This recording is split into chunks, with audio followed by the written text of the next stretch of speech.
special program is being brought to you by the Washington State Department of Health.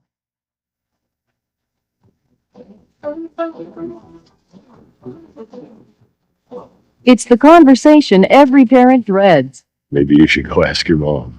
Do we handle that right? And it isn't a piece of cake for the kids either. It's hard for me. I've never really talked to my parents. I couldn't talk to my parents about sex. But with more teens getting pregnant and more confusion about sexuality and safety, it's more important than ever to educate our children. Tonight, with the Washington State Department of Health, we bring you Teen Futures. Can we talk about sex? And now your hosts, Joyce Taylor and David Curley. Welcome to the show, everybody. Thanks for joining us. We appreciate it. It is the one thing parents and kids can agree on, the one subject no one looks forward to talking about. It is sex, and like it or not, the subject is not going away. But it's clear many adults and kids wish it would. Rarely can we just sit down and say, let's talk about sex. A lot of my friends do go out and have sex. It's like parents don't even really want to know. I don't feel comfortable talking to my parents about stuff like that. It's uncomfortable, scary even. For both parents and kids, talking about sex is difficult. Partly because it's a whole different world out there. You know, when I was growing up, it was the Brady Bunch and Gilligan's Island and those kind of shows. This is how we do it. This is how we do it. Not anymore. These are the images that now fill America's television screens. The meaning? Unmistakable. The messages I get are like that sex is like everyone does it, you know? But these days, there's much more at stake. Not only pregnancy, but AIDS. Parents who grew up in the permissive 60s and 70s now look back on their own youth with mixed emotions. I had sex when I was a teenager, and in retrospect, it wasn't a good idea. I hope my daughter doesn't do that. Parents with toddlers today are already anticipating what's ahead 10, 15 years from now. My view is to be real open about everything. That's easy to say when children are still small, but by teenage years, the reviews are mixed. My father and I are very close, so we talk a lot. Actually, I get a lot of it from friends. They'll over exaggerate what happened and stuff just to sound cool. I don't think that my parents are oblivious to the fact that 10th graders and people in high school are having sex, but it's not really a topic that we talk about. So what went wrong on the road to good intentions? In a word, denial. I think the biggest myth is that if my child wants to talk to me about it, they'll bring it up. Or my kid isn't interested because they don't bring it up. Or my kid isn't thinking about this. Or if I bring it up, then my child will perceive that I'm suggesting that they should be doing this. How many of your folks follow the lines of abstinence? Both morally think that you guys should all wait for Catholic. For kids, the choices can be overwhelming. What terrifies me the most is the fact that you could die from it. Some of them don't take the precautions they should. There's a lot of pressure. Yeah. Well, it's clear a lot of people aren't talking about sexuality. But 60% of the teens in our state say they have had sexual intercourse by the time they are a senior in high school. And with the threat of AIDS and STDs, not to mention pregnancy, the need to educate and protect our children is greater than ever. So tonight we're going to talk about ways adults and kids can learn to talk about sexuality in a way that isn't frightening or threatening. David's in the audience, Dave. Thanks very much, Joyce. And Marcy, you said you've talked to your mom. You're one of the, 40% of kids who, or actually it's a little different number than that, but have actually talked to their parents. Why have you been able to talk to your mom about sex? Well, my family, we really value communication, and it's been important to both of us that we're both informed about sex and sexuality in this age. Because when she was young, it was different than when I'm young, and I definitely don't know all the answers, and she can help me with the different aspects. Is it awkward? Is it strange to talk about it? It's awkward at first. We started talking about sex and sexuality when I was about 10 years old, and we went to a class, and that helped us get started, and it gets easier as it goes on. All right, thanks very much. We'll talk to you again in a bit. And up here is Danielle Dillon, and you also have talked to your mom about sexual activity. Has it helped you make a decision whether you want to be sexually active or not? Yes, well, my mom, she does speaking on abstinence, so I feel really comfortable talking to her about it, and she does help when I need to make decisions about sex and stuff like that. Two young women who really don't fit the pattern that we hear about in this state. Joyce? Joining our discussion now is sociologist Dr. Pepper Schwartz and Don Hewitt, an 18-year-old who works with a teen program called Plain Talk. Welcome. Hi. First of all, what of this theory that a lot of parents believe that if they talk to their kids about sexuality, it's giving their kids permission to go out and become sexually active? Oh, a lot of parents believe that. If you give them information, they'll take it and run with it. And even if you tell them, all the data shows otherwise, that kids who have sex education, the kids who talk to their parents and communicate with them about the subject are less likely to start sex earlier, or if they do, are more likely to go slower and take more precautions. A lot of people have that prejudice and you just can't shake it. Dawn, did you talk to your mom and dad? Well, not really. I've been fortunate to be a part of programs like Plain Talk, and so that's where, and besides my friends, that's where I've gotten most of my information. Last year, my dad asked me if if I knew everything I needed to know about sex, and I said, sure, yeah. And he said, okay. So, Do you wish, though, that the lines of communication had been open, that your parents were more comfortable talking with you when you were 5, 6, 7, 10? yeah, it would have been really nice. I think it would have helped a lot. When I was younger, I learned it. I remember coming back from the playground, and somebody, like, the older sixth graders were talking about it, and I was just like, that's weird. I thought, the storks brought our babies, and so I was just completely, weirded out, and I couldn't talk to my parents about it, so I was kind of, I just didn't know what to think about it at all. So. It seems so odd to me that parents now, baby boomers, went through the sexual revolution and now they're having trouble talking to their kids about sex. Well, first of all, not everybody went through the sexual revolution. They heard about other people doing it. They're still embarrassed about their own sexuality, much less their kids. Then they're afraid of embarrassing their child. They don't know when is the right time or what to say. And they're terribly worried that the child doesn't really want to do this.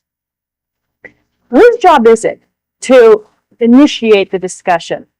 Do kids generally go up and say, Mom, what does this mean? Dad, what does this mean? And parents shut down? Or is it the parents' job, really, to start when their children are very young? The ball rolling. Unless you're very lucky, your child is not going to approach you. And then often the parents are like, they're really not Ask ready your for dad. the first question, dad, what's a testicle? Mother, Right. they just, even at that level. It is very important for the parent not only to be the first one who initiates it, but have a little information about what you tell each developmental age. One of the problems which parents do, although it's a good tactic actually to have the kids stop talking if that's what they want, is to overload the child with information. They'll ask you a very simple little question and they really only want that. And they need it in terms that fit their age at that point. And the parent who's just trying to do the right thing just gives them more than they can handle in language they don't understand. And leaves them confused. Right. It's the entire audience made up here of teens and adults. Of the teens, how many had talked to their parents about sex? Travis, you didn't raise your hand, which meant you had talked to your parents about sex. Has it been difficult, awkward? Mom, dad, who are you talking to? Well, I live with my mom, so it's kind of confusing. So, like, every once in a while, my dad would come over and we'd talk about it, and then he would go home and my mom would talk about it, but it'd be too embarrassing to talk to it to your mother, so it seems so weird. Talk to it to your mother instead of your father. So it's kind of confusing. So how much information are you getting from your parents and how much is coming from friends or classes in school? Well, I mainly got my information from class at school and everything, because like I said, I live with my mom and everything. Right. But I think I got all the information. For you, it'd be more comfortable to talk about this with your dad than with your mom. Yeah, so because it just seems awkward. All right, Travis, thanks very much. Joyce? When we come back, we're going to address this question. When should you start talking with your kids? We'll be right back. Also, we're going to show you a great program that helps parents learn how to answer some very tough questions that they're going to be faced with. After break.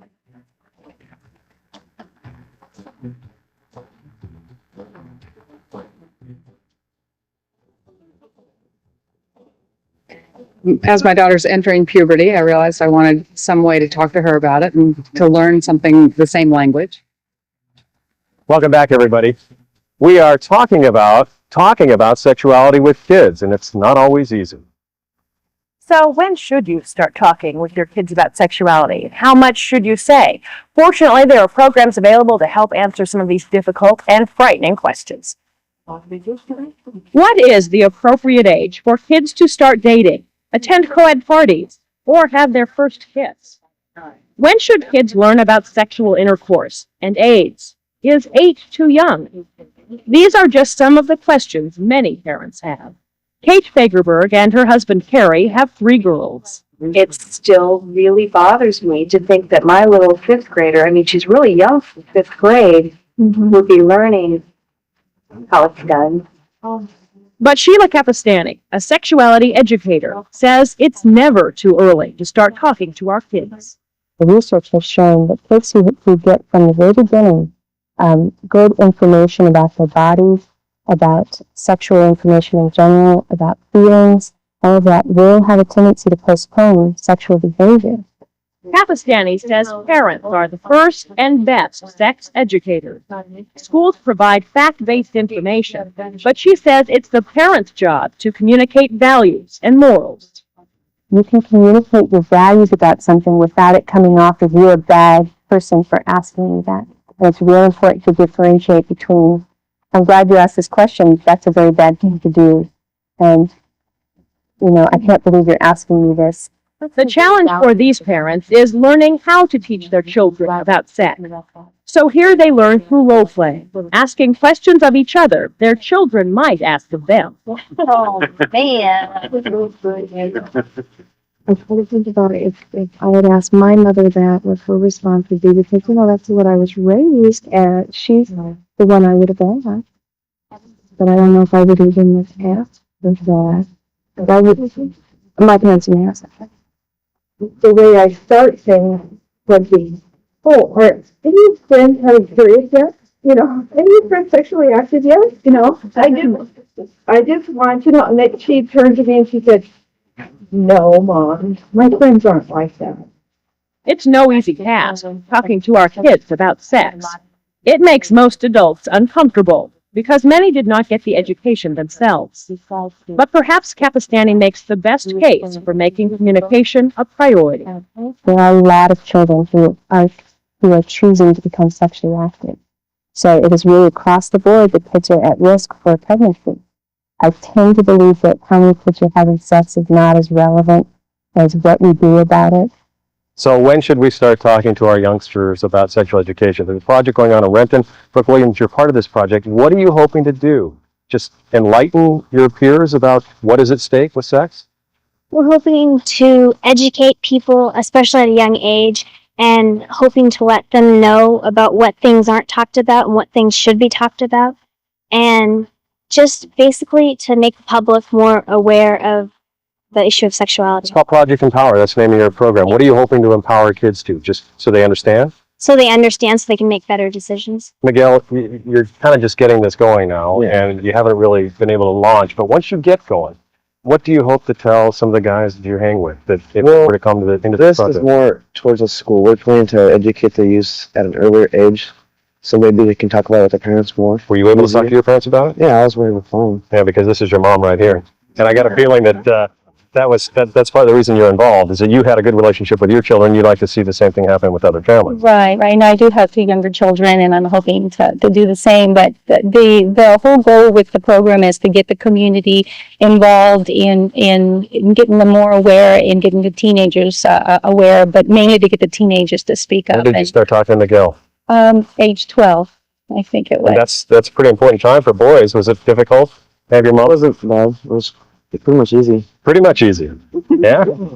Not awkward at all? No, not really. Good. And you're still pretty open discussion? We are. I think what helped is I have nursing as my profession, and so as my kids are growing up, we would use the real words for the human parts and not what they hear from their friends and stuff. So it was really easy. We were quite comfortable with that. New program just getting underway. Thanks very much. Joyce? Joining us now with some advice on how to talk to kids about sex is Karen Adams, the Teen Pregnancy Program Coordinator for the Seattle King County Health Department. Welcome.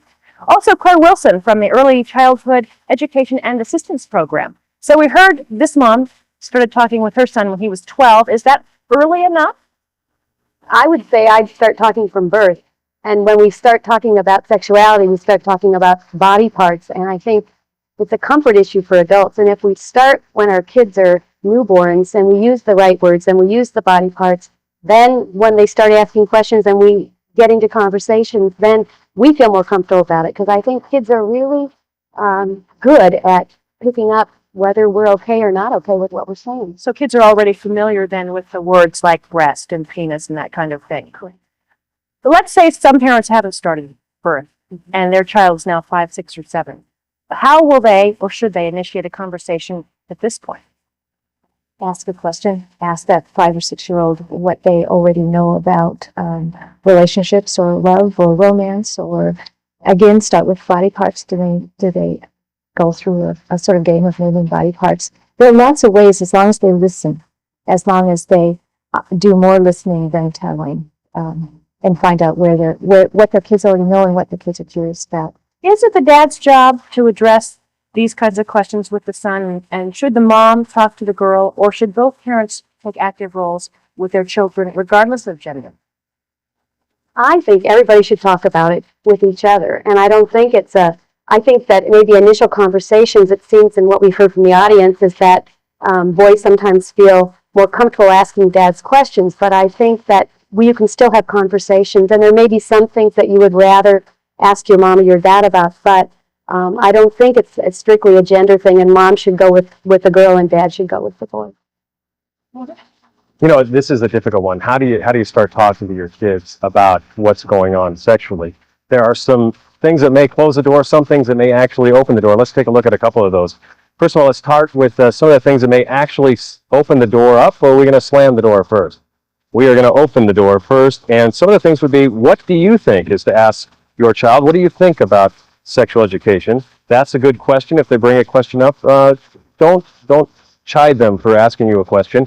If you don't know the answer, I don't know, I'll find out. Do you know what that word means? If you're asking them what you hear a specific word, what does it actually mean, and what does it possibly mean for you? I'm glad that you told me about that as another one, just to open up the lines of communication when you're talking with your kids. When we come back, dealing with the puberty years, hormones are running wild, bodies are changing, some ideas to help children and parents supposed to cope. And during tonight's show, we'll be showing you a phone number for a helpline. You can call it to get hooked up with your services in your community if you have any questions. And coming up a little bit later, we'll take a look at some of the things that may actually slam the door closed on conversation. We'll be right back.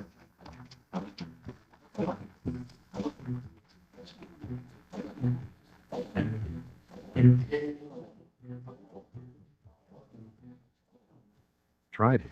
Maybe you've tried it, or someone you know. Americans spend nearly $14 billion a year. It's alternative medicine, herbs, natural remedies, acupuncture. Are they as effective as your regular doctor? Are they even safe? Alternative medicine's in a new era in terms of its acceptance and public respect for it. Get answers in a special report beginning Wednesday night at 10 on Cairo News Channel 7.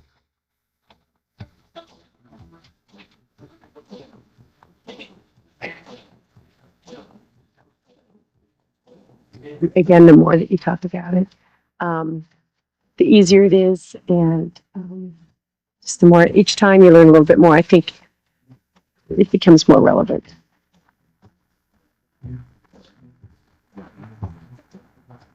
So your child is entering the 5th grade. Puberty is just around the corner. It looks like it's going to be a rough road ahead. So do you open the conversation about sex, or do you wait for an opening?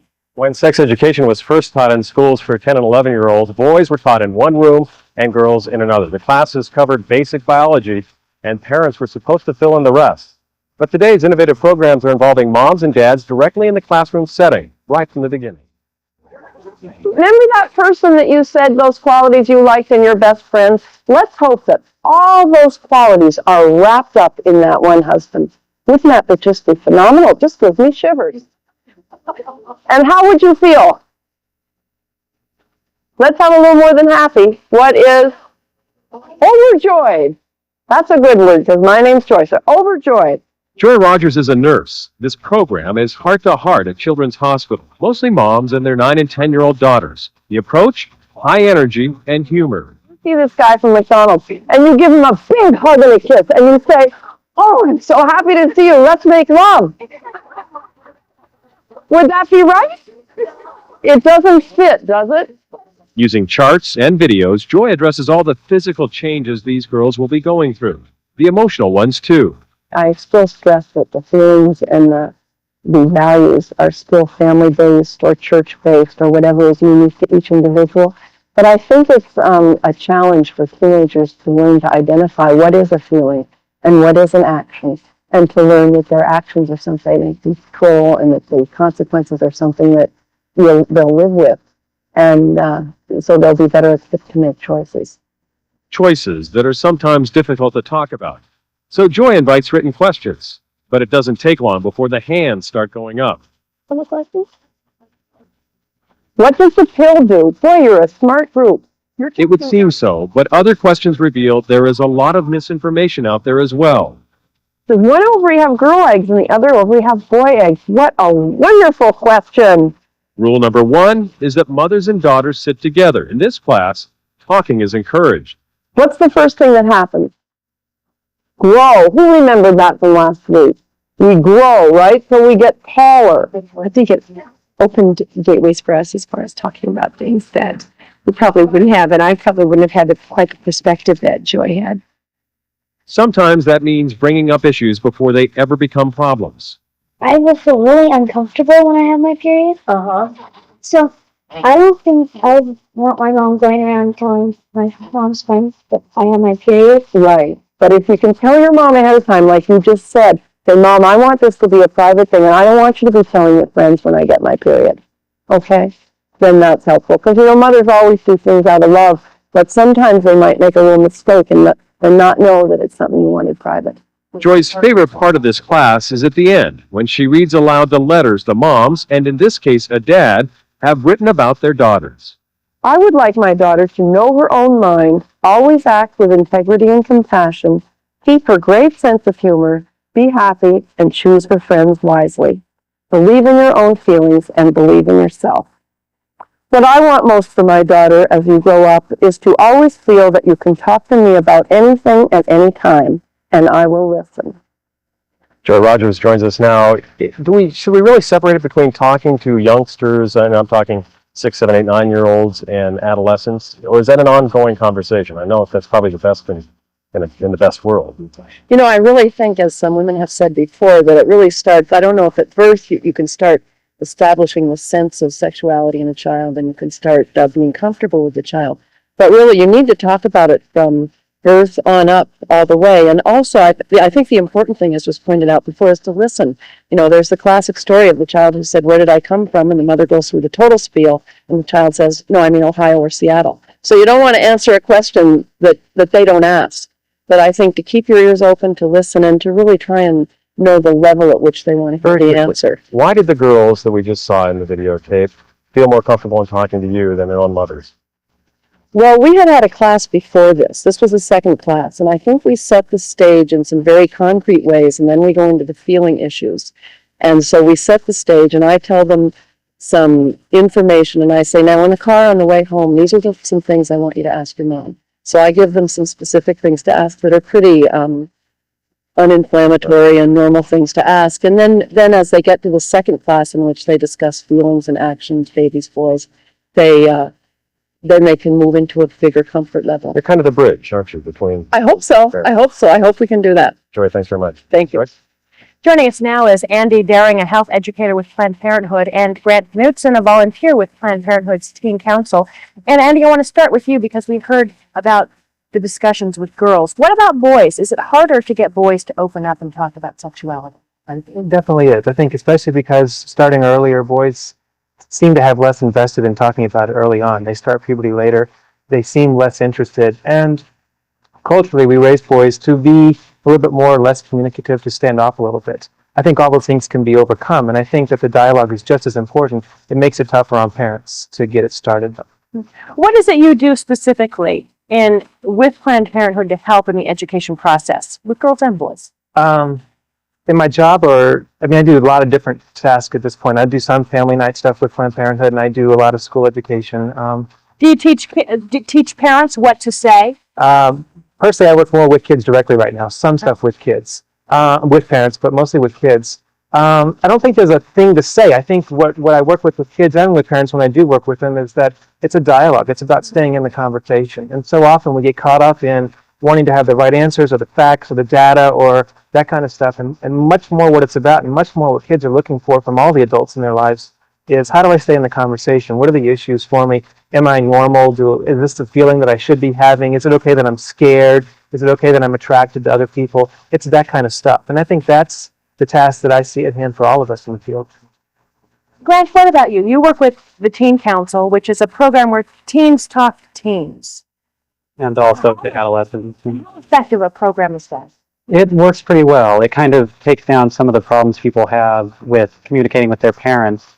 And you usually have a problem talking to your peers because your peers don't know any more about the subject than you do, even though you're more comfortable with them. And it kind of, we get to be trained so that they can still be in a comfortable situation, but they're talking to somebody who's a little more educated. What about the adolescents you deal with? What are some of the issues they raise with you? A lot of times, because I'm closer to their age, they raise questions about how I talk to my parents, or people my age have talked to their parents before, because it is an uncomfortable thing for them to do. David? You know, we talked a lot about opening the lines of communication here. Here are a couple of door slammers that are probably going to keep the lines of communication closed when you're trying to talk to your teenage or adolescent son or daughter about that. One of them would be, you're too young or too old to understand what's basically going on, the facts of life. If you say that word again, I'll whatever. That's none of your business. I don't care what your friends are doing. That's just for boys or girls. We'll talk about that when you need to know. Those are the kind of comments that might actually not get your youngster to talk to you. Elisa, you're involved with a program that is trying to open this up a little bit. Give me an idea of what you think works in talking to adolescents about sexual relationships. I think just being open and frank and honest with adolescents about sexual relationships. Not telling them you're too young to talk about this, or you're too young to think about this, or just don't have sex, just don't do it. Those are all really not great approaches. And you're involved in a program that's trying to make a partnership between teens and their parents to talk about these kind of things. To some extent, yeah. The PATH program is actually a multidimensional teen pregnancy prevention program, and one small piece of that is bringing teens and their families together to have some conversations about communication and being more open with each other. And what do you say to people who suggest that talking to teenagers, adolescents about sex is going to promote sex? I say that teens are already having sex, and that what we've heard here today is exactly what I would reiterate, that parents and teens who talk more about sexuality have actually lower rates of teen pregnancies, teen births, and even teen sex. Lois, you're involved in this program, and somebody pointed out to me, which is probably a very good idea, that a lot of single families out there may be difficult. Girls don't necessarily want to talk to their fathers, and boys may not. We were talking to Travis earlier, had a little difficulty talking to his mom. Mm-hmm. What kind of help is out there for those single parent families? Well, I think it's important to keep in mind that kids may not always want to talk with parents. So I think for single parent families, it might be friends of the family, it might be teachers, it might be counselors. It could be, the next door neighbor. So if we encourage communities to build relationships where teenagers will trust them enough to come to them, then it doesn't really matter if the teenager is related to that person, as long as they trust and feel good about asking them. All right, Joyce? Just a quick question for you, Grant. When you're dealing with adolescents, is trust a big issue that you're facing with them? Do they feel more comfortable talking to you versus their parents because they're afraid of how their questions might be received? I think they trust their parents. I think everybody at that age has that feeling of you didn't go through what I'm going through, and they trust a bit more that I'm in the same situation they're in, being in the same time period.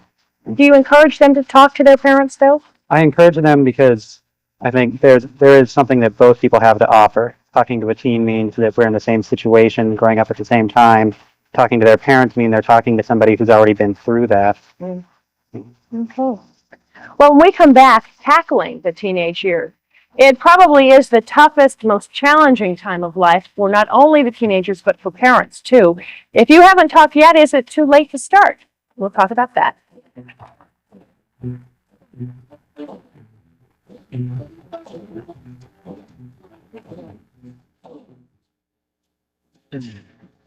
So, you want cellular? The drug courier is the target of a deal.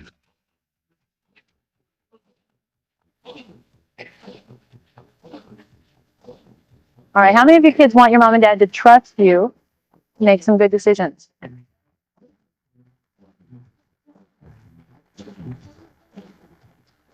Welcome back to Teen Futures. Now, you're a teenager, or if you're a parent, remember when you were 17 or 16? Dating is thrilling. It seems everything in the world revolves around the opposite sex. The problem is keeping passion under control. So when do you say when? A number of programs in schools and our local communities take different approaches to sex education. We want to show you two of those programs. First, Planned Parenthood's Teens Talking to Teens program, and SHARE, which stands for Sexuality, Health, and Relationship Education. Both promote making responsible choices. Both encourage kids to talk with their parents. But beyond that foundation, there are a number of differences. Let me hear you say really like you mean it. No. Very good. That's really good. Really good. Carrie Abbott is the director of SHARE, a program that promotes abstinence. She believes yes needs to wait, preferably until after marriage. You get that commitment first, okay? Now, if you do this, if you become best friends, and if you wait, I guarantee you, I can really guarantee you success. SHARE was formed in 1987 as a way to fill in what organizers believed was missing from most sex education programs, a strong emphasis on abstinence. But Carrie believes saying no isn't enough. She says you have to show kids how to resist peer pressure and where to draw the line. In order to be successful at being abstinent from sexual activity, you have to avoid or abstain from arousal, not just going all the way. Because I guarantee you, over time, something's going to happen. You might do something one time and, kind of stop yourself, and that's fine. But I guarantee you, you keep doing this stuff, and it's going to put pressure on you that's very difficult. I know so many people that said, I never wanted to go all the way. But I went to this party, and I drank something, I didn't really think about it, and boom, there we were. The parents at this presentation agree. I feel, that's part of teaching your kids how to say no, and that's been done with drugs, alcohol. They're learning how those things hurt them, hurt their bodies, hurt their heart, their pride, their emotions. A lot of people just assume that teenagers are going to have sex. And I think in assuming that, you take away one of their choices. SHARE has served as a role model for other programs around the country, and recent statistics show more teens are at least postponing sexual involvement. And if you can't say no, yes means nothing. Millie Malarkey of Planned Parenthood believes education can't stop at abstinence. I think one myth that parents want desperately to believe and fool themselves into believing is that they can control their children's behavior by saying, don't do this. And Planned Parenthood has created a program that encourages abstinence, but takes sex education one step further. It assumes many teenagers are going to be sexually active. You get in a situation and you haven't made a decision yet, and it comes down to the wire, and you're supposed to decide right then and there, well, am I going to have sex or not? In this program, teenagers do the training, talking about a wide range of options. And for me, it's been really helpful in my life to, look at these once in a while and say, wow, when I filled out this paper, I remember that day that, I remember that woman was talking to me and I really was listening to what she was saying. And I remember why I made this decision. I remember why this was a huge decision for me. So about 25. Teenagers listening to this information will draw their own conclusions. I think the message is like, sex is good, but disease is bad. Just wait till that special someone comes for them. High morals, I guess you could say. I really think that it'd be good to save myself from marriage. I think it used to be that it was totally don't do it, but now it's more towards being safe when you do. Jeff Humbaugh is with us. You're with a program called Teen Aware. What are the messages you're getting about sex? We're trying to teach people that you need to wait till marriage, and so abstinence until marriage. What are you hearing from your peers? Same kind of thing? Yes, it's a mix, right? Mixed, yeah. At first it was well, that doesn't sound too good, but towards the end of this project we've worked on, it's been more, abstinence does sound a little better than. And why does it make sense for you? Because that way you're just with the person that you want to spend the rest of your life with, and you've just taken away all the risks of STDs and AIDS and all that stuff. But that doesn't mean you don't want to know about it, right? I mean, you're still talking about you're still talking about sex. You still need to know about it. talking to your parents about that? Yeah, I'm talking to my parents about it, my dad and stuff. And it's more than just talking about the physical part of it, but what would you do if you got a girl pregnant? What should you do and stuff, and then The ramifications, what can happen, possibilities. Jeff, thanks. Joyce? Well, I have with me now two 17-year-old high school students, Mika Washington, who is from Cleveland High School, and Tamara Frazier, 17, also from Kennedy High School. Thanks for coming, you guys. Now, I heard you responding to what we were hearing in the audience. There are a lot of programs that teach abstinence. You all work for a program called Teen Line, where you're talking to kids about not only just sex, but drugs, alcohol, that kind of thing. Why do you even talk to kids about sex and sexuality? Why did you get involved in this program? Well, at Cleveland, there was a program called Natural Helpers, where I'm like a peer counselor. So she got me interested in Teen Line, told me about it. And one day they came to my school also, and in the hallway, and they talked to me too, and I decided I wanted to go down there. And what about you, Tamara? Well, I got it from Mika. She told me about it, and it sounded, I've worked with little kids and done a lot of various community services, but this is something I've never done. And and it taught me a lot about sex and things I didn't know, and now I can tell people, besides just working for Teen Line, I've just let them know stuff that they didn't already know. Among teenagers your age, what are some of the most surprising things you hear? Are teenagers fairly well educated when it comes to sex and sexuality, or do you hear things that are shocking to you?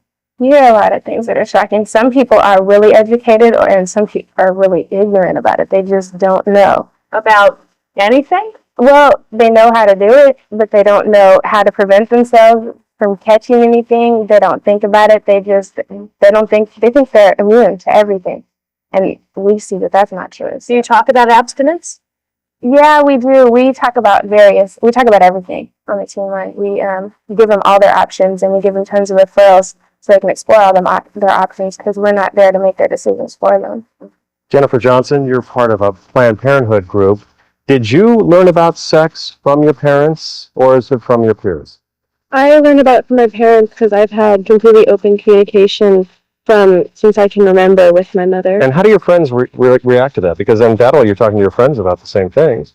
Mostly my friends come to me for advice because I'm on the teen council and they know they can come to me for good information and things like that. So do you think it's ever too late to start talking to teens? No, definitely not. Absolutely not. You should always, any good time is to start.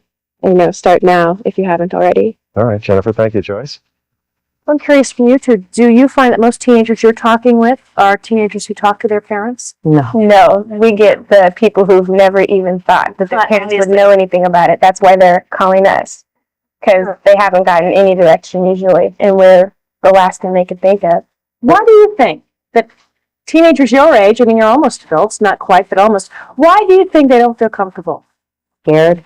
And then when they start talking about it, some kids think, oh, my parents do it too, and they're like, that's the thing, and you're talking to your parents, you're like, well, that's what you guys do. Oh, that's okay, I don't want to talk about it anymore. That's the way some of them probably feel. Really? David, I'll give that to you. Harry Pham is with us here. How difficult has it been for you to talk about sex with your parents? You're part of a group that is called Plain Talk, and that's the idea, is to talk plainly about this. Right. Well, coming from an Asian family, it's kind of difficult just because it's kind of really taboo to talk about that. My parents do know that I'm in this program, though, and so we talk about sex, but we don't talk about, me having sex. So they assume because you're in the program that you've basically got the basics down? Yeah, pretty much. They don't know a whole lot about the program, but they do know what our goals are and stuff, and so, but it's difficult to talk about personal stuff. It's more easier to talk about, I don't know, like what's going on in the program rather than what's going on with me. So culturally, that cultural almost roadblock, I guess, is a hard one for you to get. Oh yeah, totally. It's kind of just one of those things. Like, it's an unwritten rule. It's kind of expected that I'm just going to wait till I get married to have sex. And that's just it, you know. And so it's kind of difficult, but. I won't put you on the spot since your folks are probably watching. So Well, Tamara, what about you? Do you talk to your parents? Yeah, my parents have been very open with me about that and always encourage me to come and talk to them about anything, not just sex, but all things. It's anything you might face. Yeah. Are your friends envious of that, or do you have other friends who've been as lucky as you? Yeah, a lot of friends have, and then Or do they come talk to your parents? No, actually, a lot of friends. I get a lot of people since they know I work for the teen line, and I've talked to my school and at my school about it. And people come to me asking me questions because they know that if I don't know something, I can find it out immediately. I can always get them numbers, referrals, or I usually have an answer for their questions.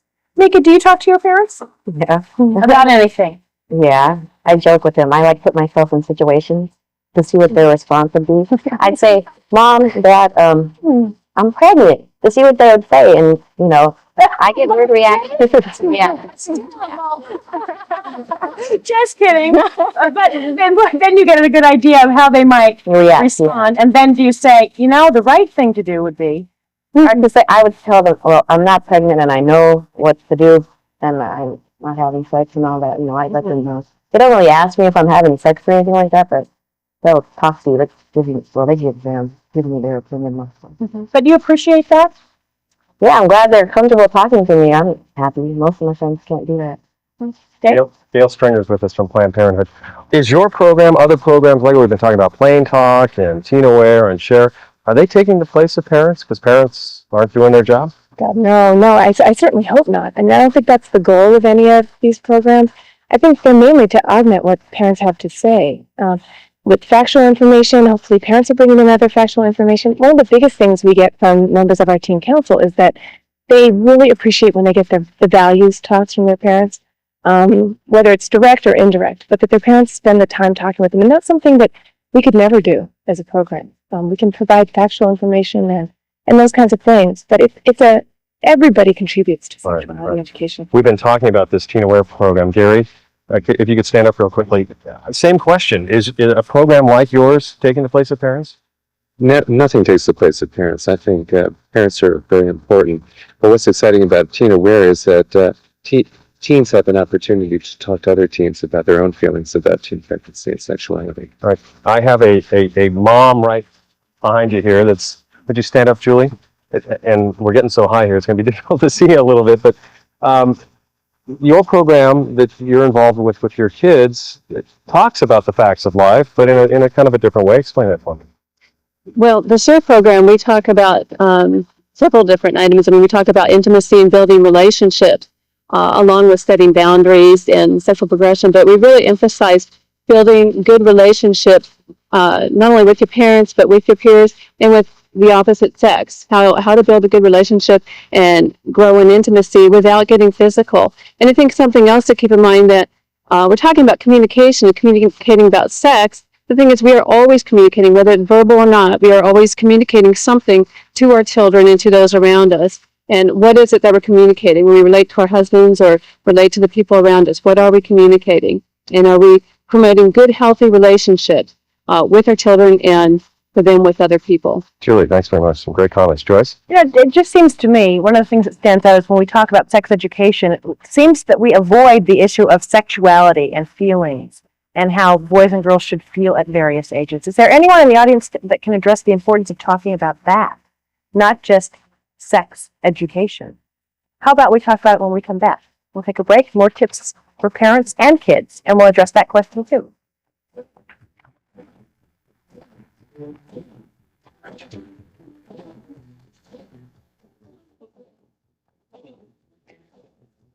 That my friends, they go out and they have sex, and getting pregnant and getting STDs, and especially AIDS, is a really big one right now.